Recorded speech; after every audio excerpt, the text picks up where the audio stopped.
Now we could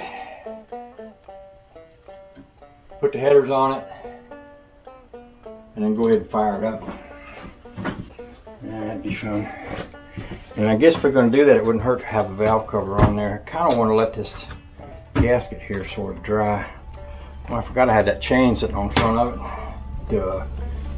It's not good. It doesn't hurt anything, but still not good. So what we have right now is an engine that we know will run. It's just a matter of getting the timing and everything right. It could be, you know, some wires, because it could pop like that and not run if it had some wires that were not put in the right places. But still, pretty sure it's going to run. Might be fun to stick a manifold on there so that we can put enough gas in there to try to get it to run a little bit, just so we can hear it.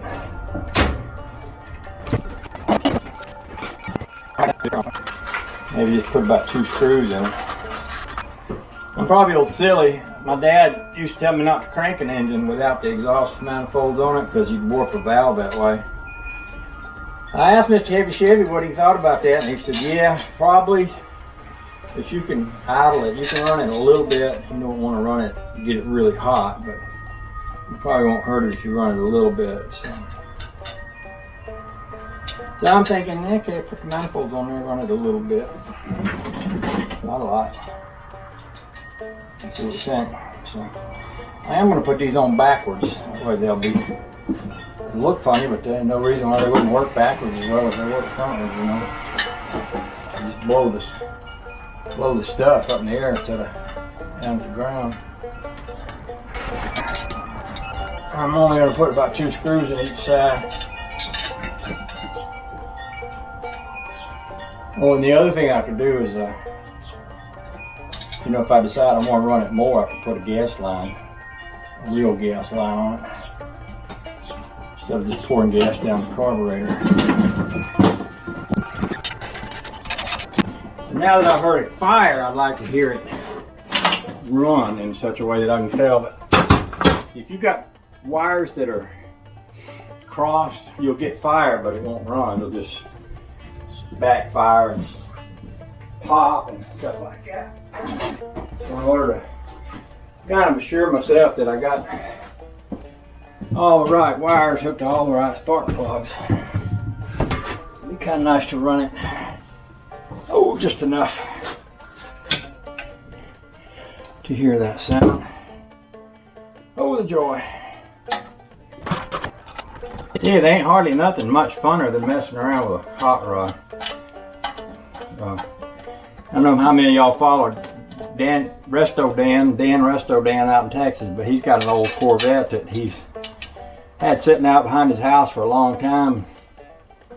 He recently started bringing it back to life, and pretty neat to see, you know, what he's doing. He put power steering in it the other day, and I tell you, putting power steering in a car, any car, especially one that's never had it, power steering, yeah, that's not for sissies right there. It's pretty serious stuff. And on a Corvette like that with no power steering, boy, not having it, the difference between that and having it is pretty huge. I can tell you that. I had a Corvette once back when I was in high school. I bought an old '62 Corvette for $300 back when you could buy them for that. Had a little Solid Lifter 283 in it. Man, I wish I'd have kept that car. My dad said, I was talking about getting married. My dad said, you're going to have a family, you need a car with a back seat. And started telling me about his uncle, and my uncle, who had a big old Cadillac for sale that I could get for what I could sell that Corvette for. He really kind of encouraged me to do that. Looking back, I wish I could take that back. I wish I could go back and undo that. But, you know, we all got something we let go that we wish we hadn't. One of the things I got used to is you have a lot of regrets in your old age. Just live with it. Ain't no big deal. For the most part.